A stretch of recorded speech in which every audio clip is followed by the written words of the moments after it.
Welcome to another Gamma Partner Artist feature interview. Today we speak with The Artist.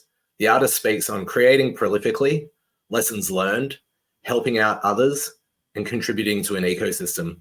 He speaks on Bitcoin, stacks, how Bitcoin is like the back of a bathroom door at a bar where people are leaving their mark, and how it really is a playground for code and art to meet and make something special.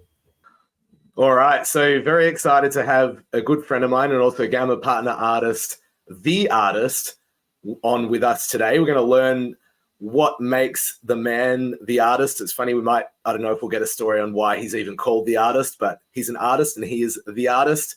So enough from me and enough of me saying artist. Tell me about you. Go back as far as you want. You know, how did you get into the space? We can see the skateboarding on in the background. We know that your motto is recycled youth.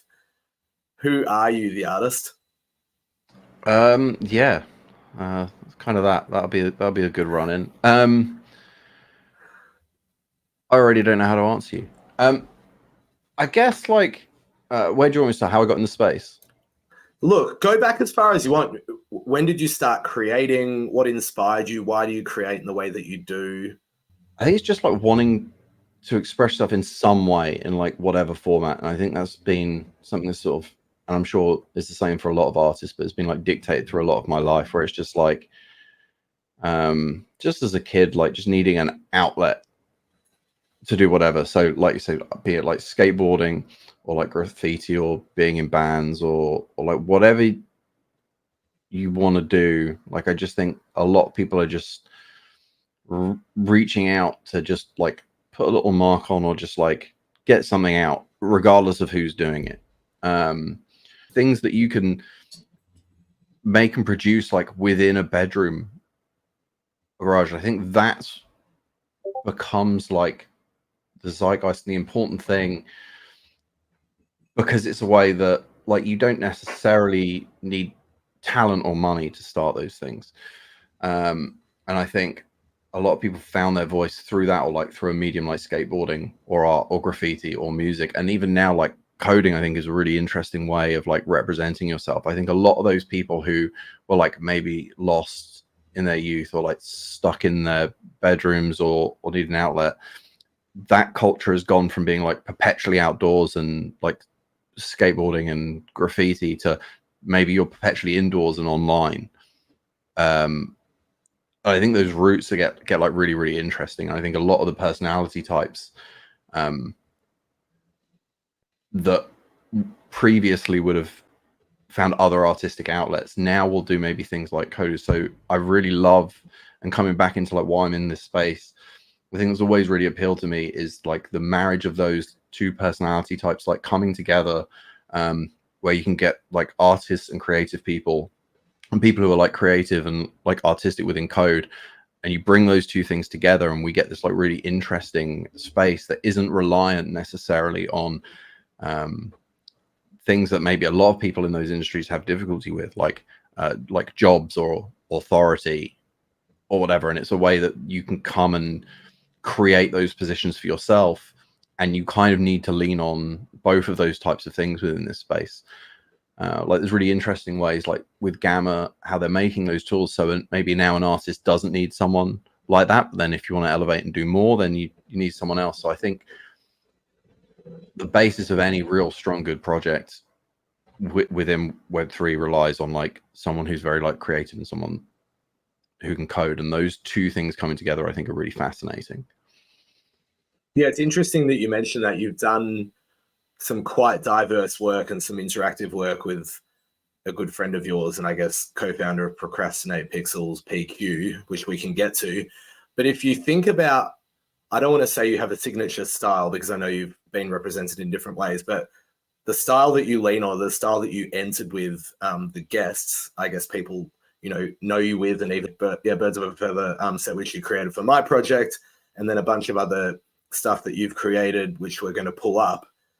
There, you do have a style. Where do you think you developed that, and when did you start drawing, and where did that come from? I mean, I think like, so what I really lean into and like what I think is cool is probably like two specific, although very different mediums, which is I really like thick, bold line work, which I think probably comes from like how I would think about the composition of pieces in graffiti. And then that sort of just translates over into like how I think about illustration. And then like growing up, being in bands, being in certain movements, like I really like that sort of like DIY, like cut and paste, like photocopy, like old band flyer and album cover stuff. So they're like very sort of stark different ways of thinking about art. But like if I was gonna pick the two things I feel like I would gravitate to and represent, it would be those. But equally, like I think, like I wouldn't say I'm someone who's like naturally talented. So or like I have like a very like a very specific niche or style or something where it's like instantly necessarily identifiable. But I think like what's really interesting in whatever you do is like there are all these different mediums, and I don't necessarily try and like force like my style into that medium. I'll go into that medium and see how that like naturally speaks to me, and then what I would do with that specific medium. So I think that's where it gets kind of diverse, because I'm not trying to like go in with this preconceived idea of like what I'm trying to do. I'll go in and try and like learn or play with whatever that medium is, and then just sort of however that link comes or like speaks to me. So it can be like very different depending on like what I'm working on. For sure. And if we look at, I guess, the set that you came in to Gamma with on our Stacks offering, the guests, there is an edge to what you like to create. And like you said, some of your thicker or bolder colors. Got asked to show some of my art at the Bitcoin Unleashed this year, and in the thing, the email they sent me, they're like, "We'd like to show you, but by the way, you can't have any ball gags." So I think like my my reputation. Where's that one here? Like, there you go. Well, that's what reminded me of it. That there was one up there. I think like my reputation sort of precedes me, and that's such a weird thing because that's come up a few times in my history on Stacks. That one specific trait, which I don't really think much of. Like there's no like interesting story about that other than I thought it was like a visually cool trait that you don't really see a lot.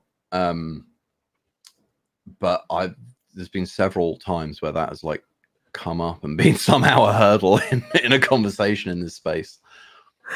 I do love that. No, I think honestly that it's great to be able to express yourself and also just create things that make talking points. So as we look through this set, and I'll also pull up the extraterrestrials, which you can talk about, and then we'll get to some of the stuff you've done on ordinals. But where do you derive your inspiration from? You know, we have mentioned recycled youth. There's a lot of like 90s culture that's come through. Can you talk a bit about it? Yeah, I mean, I think I'm just sort of like, and I think a lot of people are maybe like perpetually trapped in like where you grew up and where you formed what becomes part of your personality and what you love and whatever. And like for me, that's in the 90s. And what I think is cool is always just gonna slowly gravitate in towards those things that sort of formed and shaped like my opinions on like style and culture. So it's always been like important to me to like inject some of myself in these things, even if it's a different take. So like just naturally, I think that 90s culture just ends up in almost everything I do. I mean, maybe I wouldn't like lock it in specifically to 90s, but I think everything there's a lot of pop culture references or just like things that I draw inspiration from, I think is good. So yeah, just. And do you find when you create like that, you create more authentically? And is that always in what you do? Is that kind of where you go? I think I'd probably even go the wrong way where I'll almost try and force it into things that it doesn't even need it. Like just to have it as almost like a bit of a signature at this point. But yeah, I mean, it's just like everything I try and do, and there are times where maybe I'll get this wrong, but for the most part, I just do what I like and what I think is good. And sometimes maybe I'll have like a funny few months where like in retrospect is maybe not what I love right now. But definitely at like the time, everything is just about like, if I like it, like I would rather, this sounds like really pretentious to say we're like looking at some doodles of some aliens, but like I would rather people found me for me and you know, it was a smaller audience, but they were like passionate about the same things I'm into or whatever, then to just appeal to like the widest audience where it's just like doing stuff for the sake of it. Yeah, it's a really interesting point. So do you find then that it's a balance of doing both? How do you decide what is then going to go out to the public and perhaps sell and speak to people? Yeah, so I mean it's difficult. I think there's the harder balance is between, you want to put out only like so much, you want to put out like your best work, but you also need to put out enough that you have the scope to reach an audience, to find the people that will like connect with your work. So I think like it's very easy to fall into a trap, and it's one I've done as well, about you get in a rhythm of like putting out content to like achieve that goal, and you can, when you start seeing some momentum building, you know, naturally you want to continue that momentum and build upon it. I think like with hindsight, when you take a step back, like you end up making some decisions in those moments that perhaps wouldn't be the ones like you would make now, like, but in the moment they seemed correct. And I've definitely like fallen into that, and I think like I can see when other people do that same thing. And I think it's just about like recognizing that, and like as you like mature into like the position that you're in or whatever, I think then you start to refine that and start putting out things like you care about and are passionate about, and that becomes like more important. But obviously it is important to find your audience in order to be able to get to that position. So I think whilst I would do some things slightly differently now, they were all like part of that journey. And I think it's hard to know whether you get to where you want to go by not making those decisions.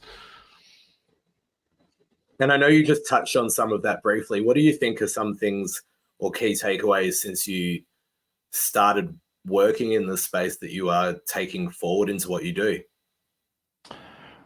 I mean, I would say I'm like naturally quite self-deprecating. So I think you get in a spot where like you assume, or I think, or even anyone, like when you're first putting some things out, or even if you've done it like a few times, you don't really know like how successful that would be. And I think you can view things in a very different way, and this is probably a bad way of thinking, but I think like I can view things in a very different way depending on like the size of the audience that it's garnered. And I think as I've matured into the space a bit more, I don't necessarily think like that now. I think about that from like the start. Like I want to put out something that I would be happy for X amount of people to see. But I think initially when you don't know that that's coming, not like maybe your standards are lower, but I think like there are definitely things where I would have taken a step back and spent more time and refined slightly more had I have known some of what I know now. Yeah, for sure. And then we mentioned before about Procrastinate Pixels and your co-founder PQ. Do you want to tell us a little bit about that? And I'll pull up the ordinal guests, and then I'll pull up some of the work that you've done as a partner artist, and we'll look at the interactive pieces that I know you've co-created with him, and then we'll get back to some more of your own stuff. Yeah, so I mean, I've known him for years and years outside of this space. Been close for like a number of reasons. He was on Stacks before me. Like we've both been into sort of like other chains and stuff as well before, but he came and started building on Stacks and sort of lured me in. We started building a project together, and then Procrastinate Pixels is like the umbrella brand ahead of that we're using to like build up a lot of the tech, and then we've then ended up building a lot of tech for a lot of other projects on Stacks and Ordinals,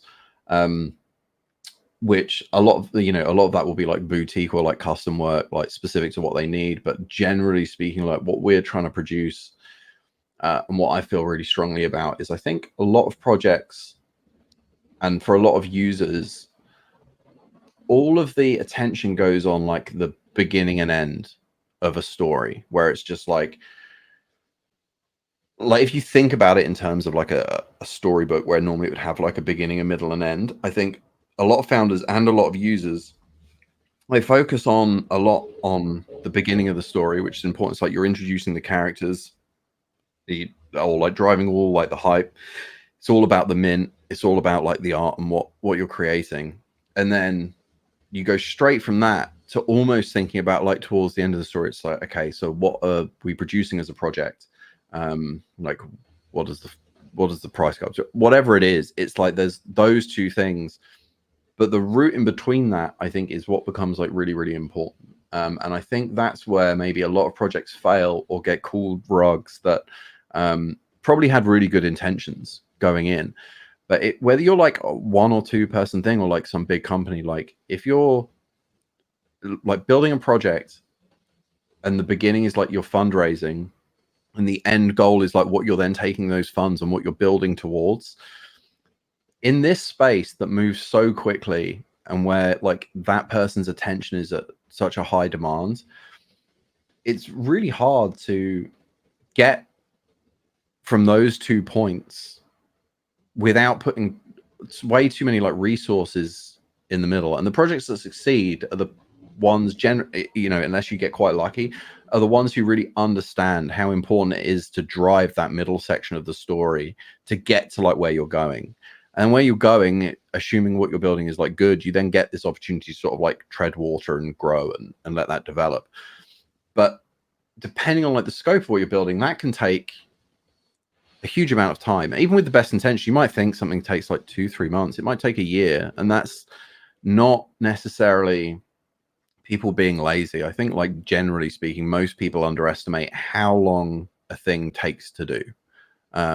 Even if it's like your passion, you're on it every day, like no matter what you do. I think just as people, we go like, this is a lot of work. I could probably do that in a month, but that's probably realistic, like 3 months when all the little things come up or whatever. Or I mean, this is a really, really terrible example, and I know they're doing a very different monetary route right now. If you look at something like Ryder, who like attempted to do like a pre-mint, I don't know what date that was, but they had this huge amount. They were doing it like multi-chain. It sold like very, very little. But even if that did well, their route to then get to the point of holding that NFT and like the physical item was going to be a year, 18 months minimum or whatever. That gap in between is just so problematic for the perception of what can happen, because like ultimately a lot of those people are going to like move on, change their thinking, sell it. Like there's nothing really coming. Once that floor price drops, it then becomes really, really difficult, even when you launch your thing, to like regain that respect and credibility in the market. So like that's a very long-winded way of saying like we're very focused on providing a lot of tools for community engagement and management and rewarding in a very different way than people have done before, that can drop in for whether you're like this very small or very large project, but that really handles that middle section for you without necessarily requiring a ton of attention. Hopefully, I mean, it looks like there's some positive changes in the market, but we've been in like a year and a half like bear market right now. It's hard enough to raise funds for most projects. If you're lucky enough to manage to raise the funds to build the thing that you've been like so passionate about, that you've put this project together and want to work towards, having to then like think and build in, you're just not aware about like raising funds to deal with this whole middle section. And I think like where guests succeeded really well in that market on Stacks is like we were like really, really focused on how do we drive everything to get to where we want to go, rather than front running everything. So yeah, we've built out this company. The goal is to provide free in a lot of cases, or like incredibly affordable ways to do those things for any projects. And I think like that's probably where I drive like a lot of my like passion and attention in the space right now. I mean, a large percentage of my work at the moment is doing those things for other projects. Like we've had the pleasure of working with some like really amazing people. And I'm like self-aware enough to know, I'm not going to be, I don't know, list whoever is really big and cool in the space or whatever. But I do think like and a lot of people can, and why we're all in this space is like you can be part of something that's like bigger than yourself.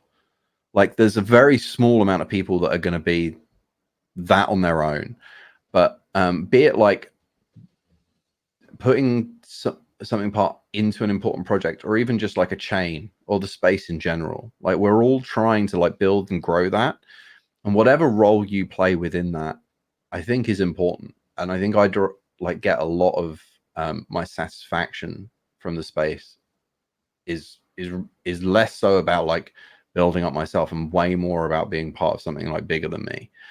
Yeah, and I think that's super evident what you've been doing with PQ, and I can speak for the effort and the attention to detail and the work ethic that you put in for the artwork for my own personal project, but then also we know how much you care about and help us at Gamma for the betterment of all creators in the community, and give plenty of feedback, and are there for as part of our artist community, but also just community that wants to help us grow, and also, like you mentioned before, is putting art out with us and part of our partner program. But before we talk about some of the art that you've created purely on your own, because I do have an interesting question about when you're working more or less representing yourself versus working and representing a project, or even working with another project. But these two pieces that you did, I guess, with PQ, or represented with PQ, the interactive pieces. So we have the Unseen Invasion with the, correct me if I'm wrong, the little spider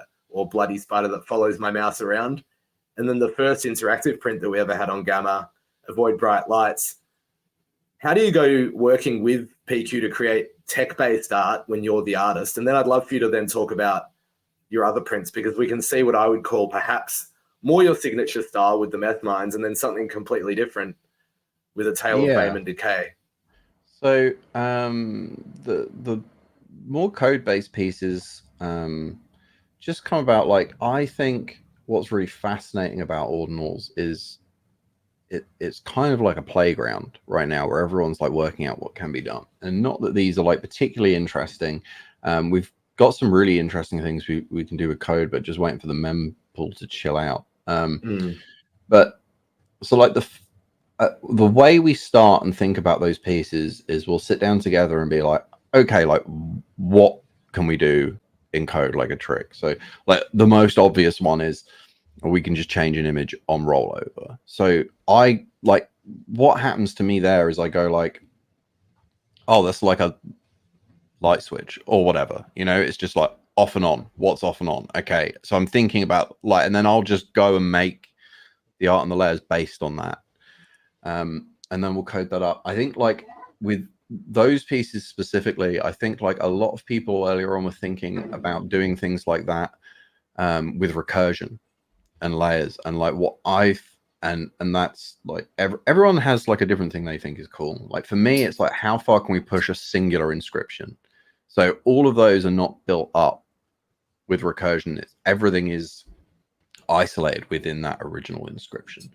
So it's like, how can we push like the limits of that? Like that first one, Avoid Bright Lights, is like 358 kilobytes or something. It's like right on like the bleeding edge of like what we could get away with inscribing as a singular inscription. And it's got like some hidden stuff behind it. There's like a little shout out to Gamma in the code and stuff.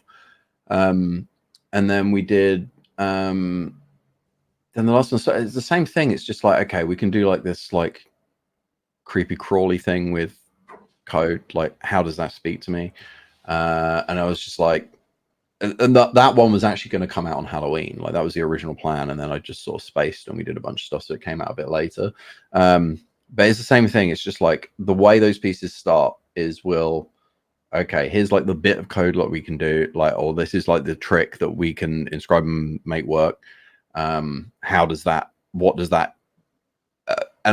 and at least all the ones we've done so far, and we've done more than those two, is the first thing that like it says to me on the trick, I'll be like, okay, I'll find a way and I'll make that work. I don't re-brainstorm or anything. It's like, I think it's really interesting of like, this is the first thing that bit of code does. I don't mean this like in a derogatory way, but I think like a lot of the code-based stuff right now on Ordinals and gamma prints is code for the sake of code. And I don't mean that in like a bad way. I was saying before, I literally think like people who code are like modern day rock stars. Like I have a lot of respect and I think it's amazing what they're doing.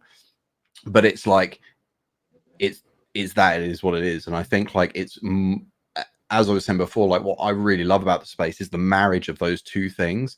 And like how can we use art to elevate code, and how can we use code to elevate art? And I'm not like saying I'm necessarily successful at that, but that is like the goal, that like both elevate each other and add to the art, and or like elevate what the code is. So that's kind of like the goal with those prints.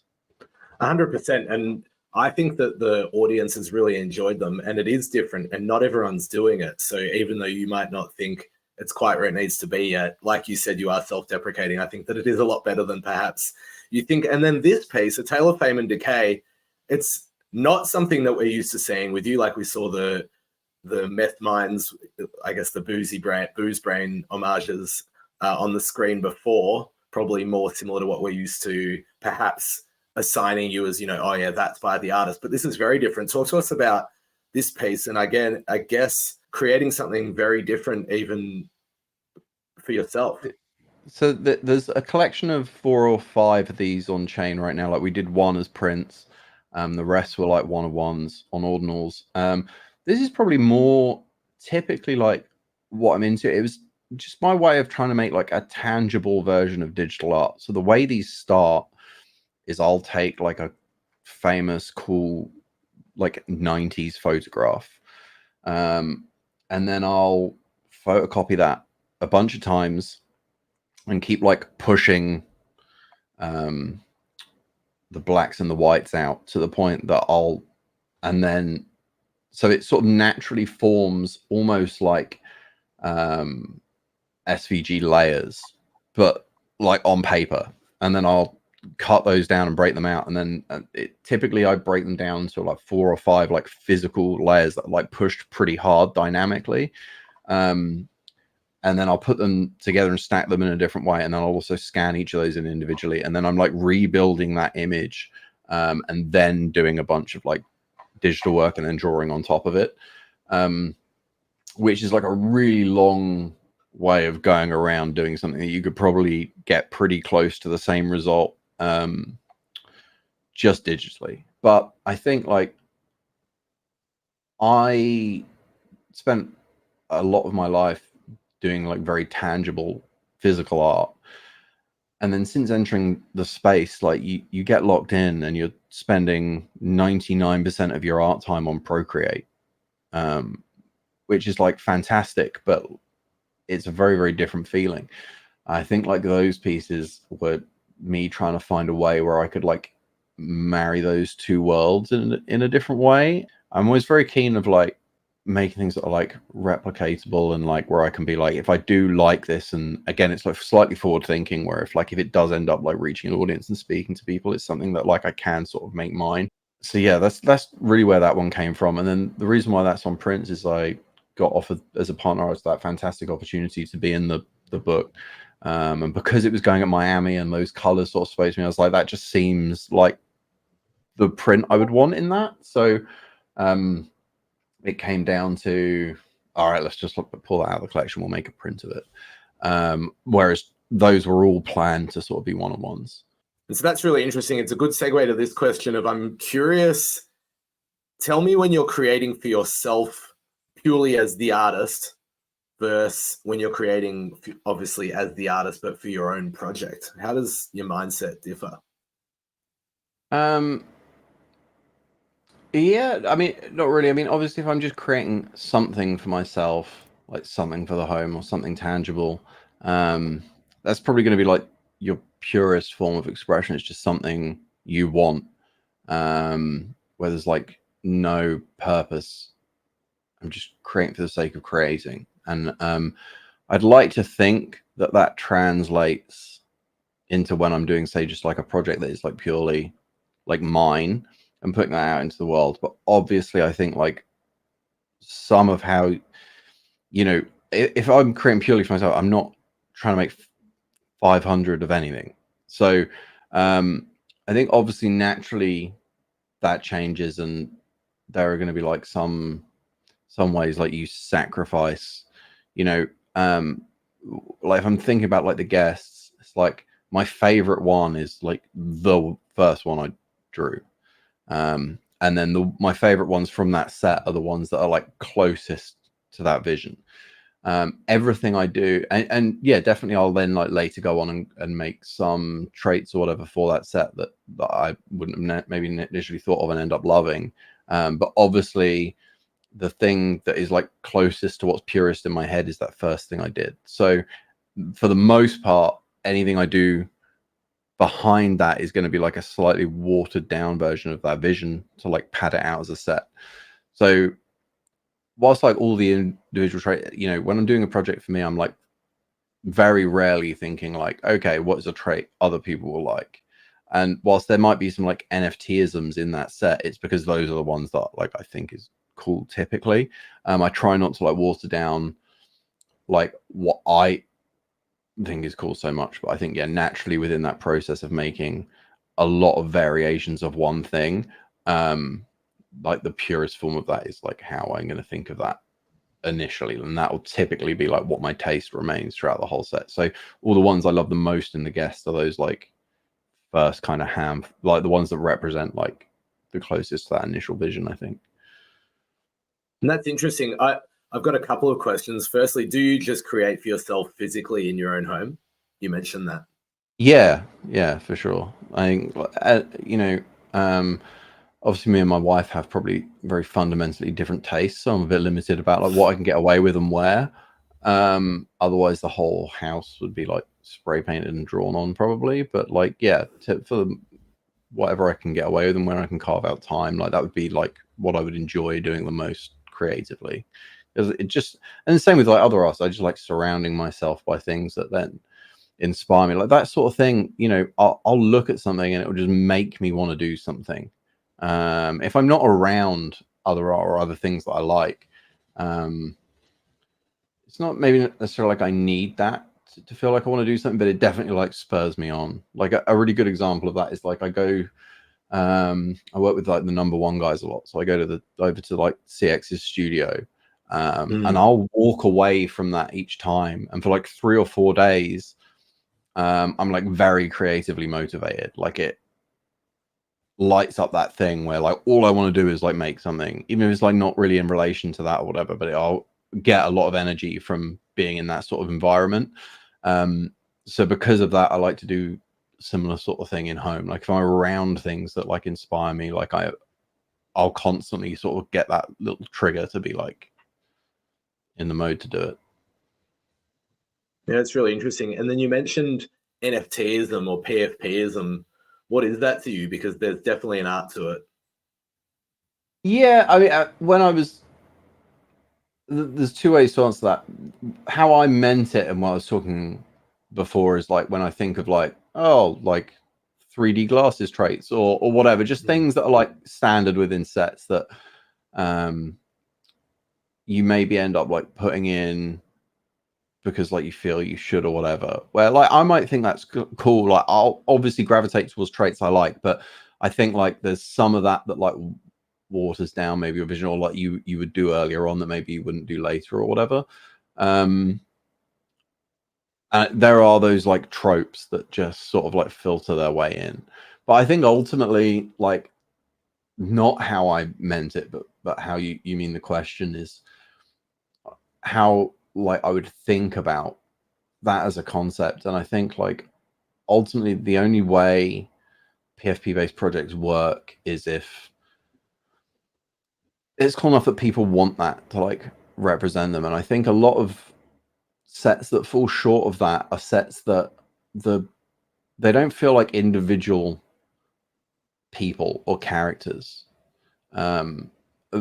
It the ones that I typically don't like and try and stray away from and try and not make my work feel like is where it feels like it's one person on a different day of the week. Like they're dressed up differently, like they might be wearing something different, but like ultimately it's like, oh, that's Bob or whatever.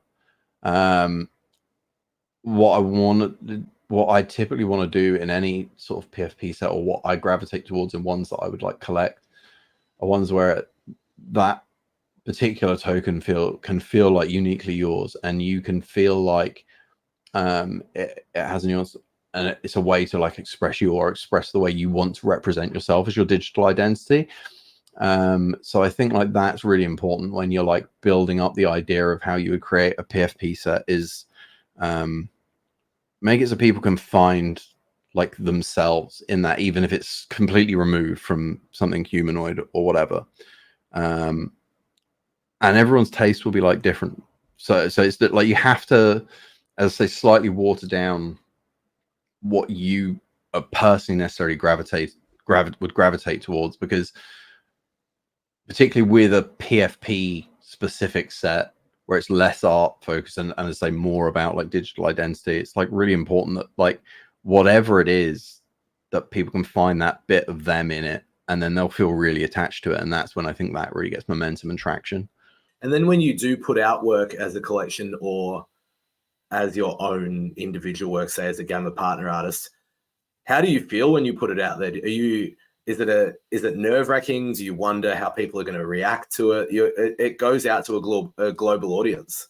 I really enjoy the process of creating, and I really enjoy the process of it being out in the world. I really hate the mint period or distribution period. I think I naturally assume that like everything will go bad until it doesn't, in terms of like a mint. Like I think like Guess was really interesting because it was right at the beginning of like the entire market just crashed. Like it literally crashed like 2 or 3 weeks before we went. And so with that set, we had like a really interesting, like we planned from like the day we created account and shared like the first thing to mint was like exactly a month. And I think we did a really good job of like understanding exactly what stacks could handle at the time, exactly how to keep the momentum from the second we like announced it to get to mint or whatever. And I think that worked really well. And then we like minted that out in like under a block, which was like never something, you know, you don't go in like predicting that.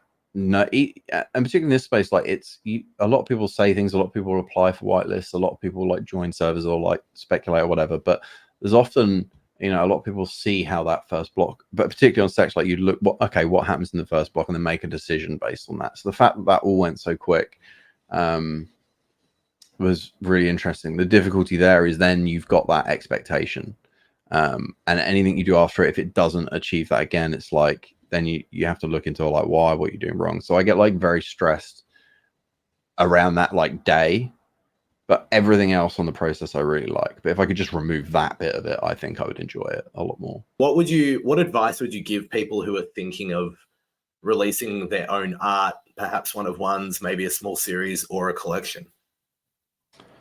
Same thing I said earlier, where like if you are genuinely like passionate about what you create, it will find its audience.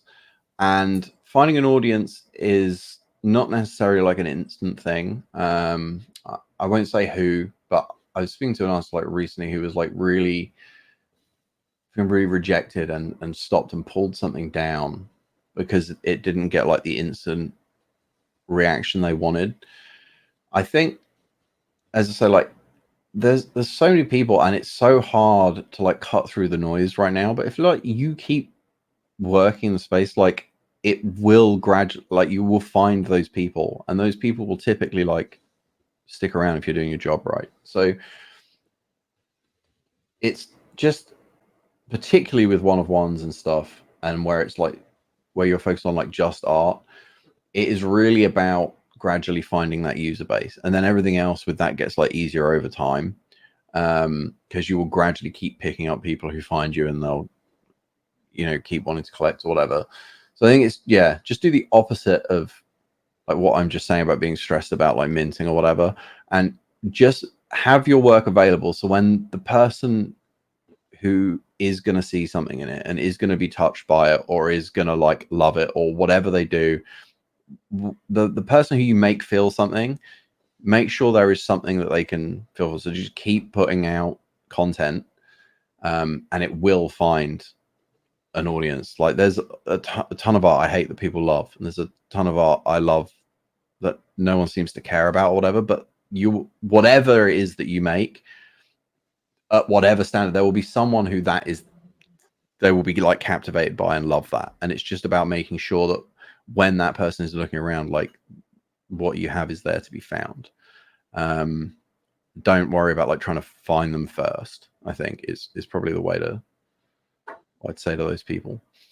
Yeah, I think that's really pertinent advice. We're going to have a look at a quick set that you did called the Ronies, which was 20. I'll let you explain them. 20 Ronies. I own one. I love it. But yeah, talk to me about sort of like the playful side of the artist. I mean, this set isn't even like that playful. Like my friend called Ronan is a bit of a dick, so we just immortalized him on the blockchain, and this is what it was. And again, I think like ordinals right now, and particularly like at the moment we did that, it is just like a playground right now. The way I've best described how I feel about ordinals, and that is slightly changing now as things are sort of more coming together. But the way I really think about it is, it's a bit like a bathroom door, like in a bar or like a truck stop or whatever. You can go in, you see all the marks that everyone else has left or whatever, and like you can leave, and you can choose you can leave your mark if you want, or like your bit of graffiti or whatever, and you might forget about it, and then you come in, like you go past that same location like a year later, and you go in and you can see like what you've left and what's been added and how that's changed. And I think it's like a really interesting vehicle to just like have an idea and put it out there, and it's like there forever. It's this permanent time capsule and ledger. And I think having fun with it, particularly then, was like the best approach with ordinals. I think like now we're getting to a point where there's enough people and there's enough like robust and interesting tricks that you can do where you can start building out an interesting project. Before, and I think it's still finding its way, but I think there was an odd identity crisis where people were trying to force feed everything they know and the way they think about NFTs onto ordinals before it was necessarily ready to sustain that. Now, some of those projects end up looking really smart now because as it's getting to a point where you can start adding more functionality and sustain that, and it's got enough user base, you're seeing a big uptick in some of those like more NFT style projects that are on ordinals. But particularly a little bit ago, I didn't think it was like a very natural fit. So yeah, and it's the same with like all the tech pieces, just like how can we think about ordinals in just like a different way, because we have plenty of ways to release NFTs and do smart contracts and do interesting things. This is like such a fundamentally different thing. And I just think it was so different that initially people didn't really know how to think of it. So they just went, this is what we know, and how do we make it work on ordinals? I think over time and now you're seeing people take advantage of like the tricks and discovering the tricks that you can do with ordinals, where you can elevate a project and do some like really clever things. And I think those are the ones that are standing out right now and getting that bit of success. And that's something like we're really looking into. We've got some really fun stuff planned, but still at its core, the way I have the most fun in ordinals is like it's a bathroom door and you can just like enjoy it for what it is. And there are projects on it, but like then there's somebody will just leave their little mark, and I think that's like really fascinating to like look through and discover. You kind of led into it a little bit, so I was going to ask before, you have got the ordinal guests, so you brought the guests to Bitcoin, and I know that you've got plans there. Is anything that you'd like to lead? Right now we've got 100 ordinal guests. They are around the 200 to 250k mark, I think, off the top of my head. We delayed those and got them in at that range because like at the time when we were ready, the infrastructure really wasn't ready. Like we could do a mint, but there wasn't marketplace support. The wallets that are in place now weren't there, and so we were really keen on making it really accessible to people. And so initially we had planned out, not knowing that those new things were going to be in place, so we had made this whole like educational element where we made it like really streamlined, but in a way that like taught people how they could then use and collect other ordinals, because they would have gone through this process with us. And we had got all of that platform ready and built, and we would have been then at about the 100K range or whatever. And then I might have these times slightly messed up, but at that point we had heard about Xverse and Leather having their integration nearly ready. Gamma had started getting their marketplace side ready. And at that point it sort of made sense. Okay, if we just delay like another week or two, we can make this like really streamlined for users. And ultimately that was like our main focus at the time. Like in hindsight, obviously it would have been better to just like get those inscriptions in, get it going, and be like sub 50K. It's funny, like the number gets so big now, but at the time it was like, well, if we're not going to be in sub 10K, like, oh, what's the difference of like a couple of weeks going to make? In hindsight, made like a lot of difference, but I think at the time we were just like trying to do what was like in the best interest of like the user experience.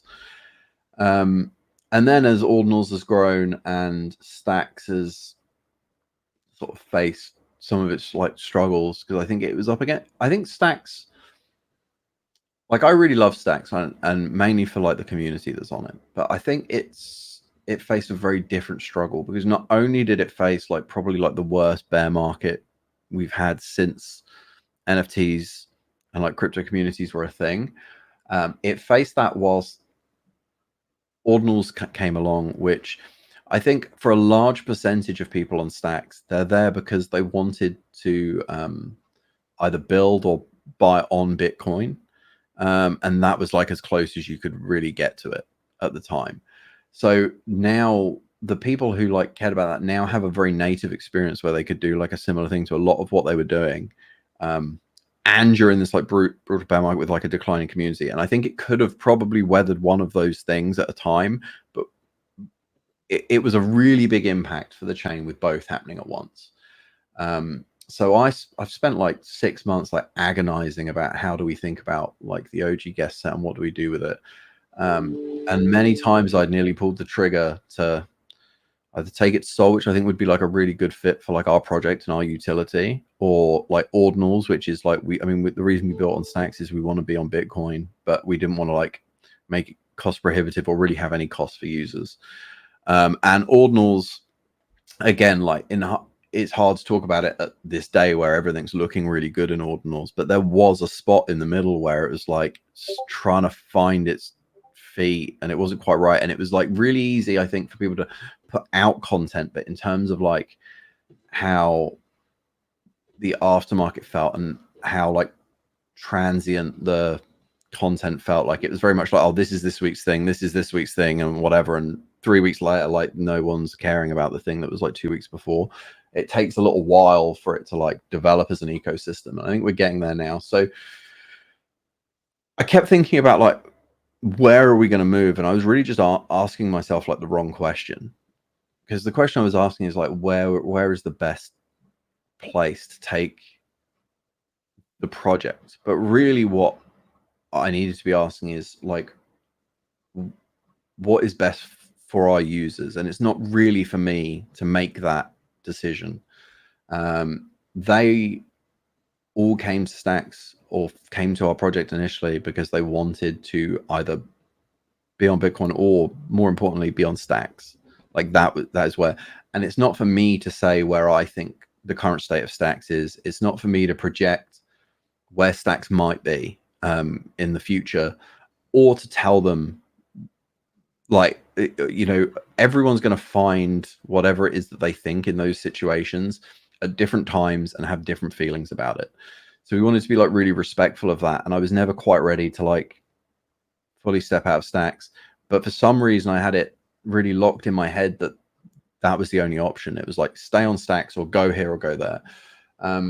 So when I sort of shifted my focus and changed my attention, it was like, okay, we don't even have to think like that. So we've built like a sort of bi-directional teleporter or whatever, however you want to word it. But and some upgrades and some other stuff and some purpose-built utility. But basically, we've made a system where people can freely move between stacks and ordinals right now as a start. So there will always be the same amount of tokens in circulation, but there'll be 2 standard sets with optional upgrades on both. Now, with ordinals, we can do some really interesting stuff where we can have several variations of the art within one inscription, and we can have that so it's dynamically changes. So they can come in and pick, do you want to upgrade your art? Do you want to keep the original art?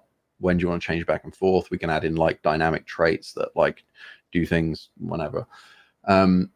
So yeah, that's where the project's going at the moment. So we think or believe like the future for projects on Bitcoin is most likely going to be ordinals. But we didn't want to close the door on the fact that with the upgrades to stacks, the need for scale, and also just some people are just like, stacks is where they've built up their portfolio. It's where their friends are. It's to me, it seems like a natural fit that a lot of those people would find their way to ordinals, but it's not for me to say that. So we wanted to make sure that as the market changes or as your personal opinion changes, you could freely move between the two both ways as is needed, depending on what happens with the future. Like we again, like if the mempool becomes a nightmare or it becomes very prohibitive to do anything on Bitcoin, it's like we didn't want to have everything over there and then everyone's sort of like stuck and nothing works. Like we don't really know the future. So yeah, we were just keen to make that available to everyone and let everyone come to their own decisions of like where is in their best interest to have like their assets. So we built a lot of that out, doing some funding right now because it's basically like inscribing 3.5 full sets on ordinals right now. We're going to do that like recursively with the traits and stuff, but it's like, I don't know, 600 or 700 inscriptions probably. So that's like the process we're working on at the moment. And then we've got like, you know, we had spent the last 6 to 12 months like aggressively building things that like we thought would be really good for the project, and haven't really had a place to launch a lot of those updates because of what was happening with stacks, where it felt like it would be a disservice to our holders to just like throw stuff out in the wind and see what happened. So we've got a lot ready to go and hit the ground running that will work both on stacks and ordinals as we make this like transition, where it will be like a multi-chain core project. Thank That's you for very the long and boring. explanation. I apologize. No, not at all. And I think it's really going to be really interesting listening for people, and just shows how much you care about the user. I think to summarize it, you really do care about the UX, which is super important. And then for yourself, as we wrap up, as the artist putting out your own stuff, say perhaps as a Gamma partner, what can we expect? I have a lot ready. The mempool hates me, as it does everyone else right now. So yeah, we've got a lot of stuff. I've got the Meth Mine prints. The plan is to do on average one of those a month, just to finish out that set. Like it's my favorite set on stacks. It's sort of like my homage to that. So that's like a pretty small collection. And then yeah, with the prints, I think it's I'm like really fascinated and like captivated by that platform. I think it's like the most slept on thing on ordinals right now, and it's exactly the right way to be thinking about ordinals.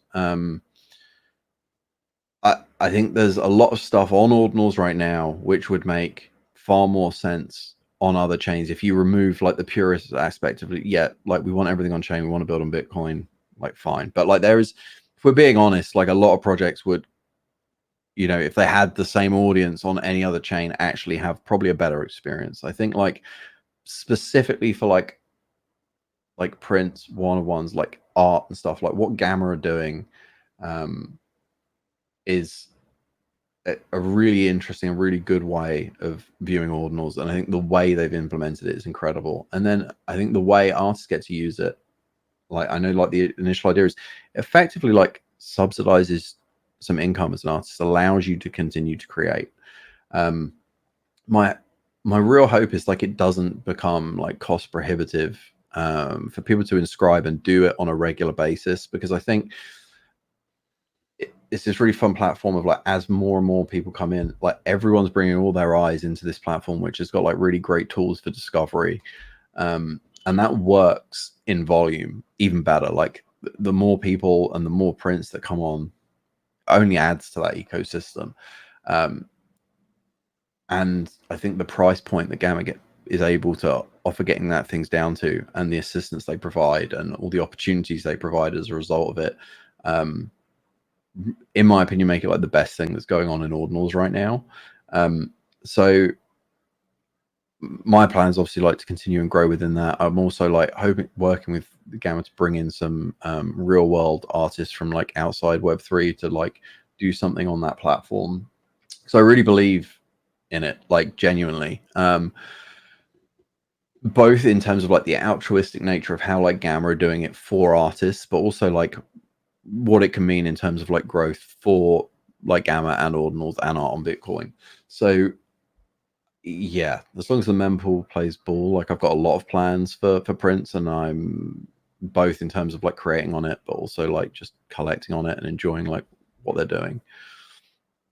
I appreciate that a lot, and they were very kind words. And we are creator first, and you're very important to that. And like I said at the very start of this discussion, you give a lot back, you provide feedback, you're very honest, and we really value you as a person, and I value as a friend and as a creator and as one of our Gamma partner artists. So thank you so much, The Artist, for your time. And I think everyone is going to really enjoy listening to this chat that we've had.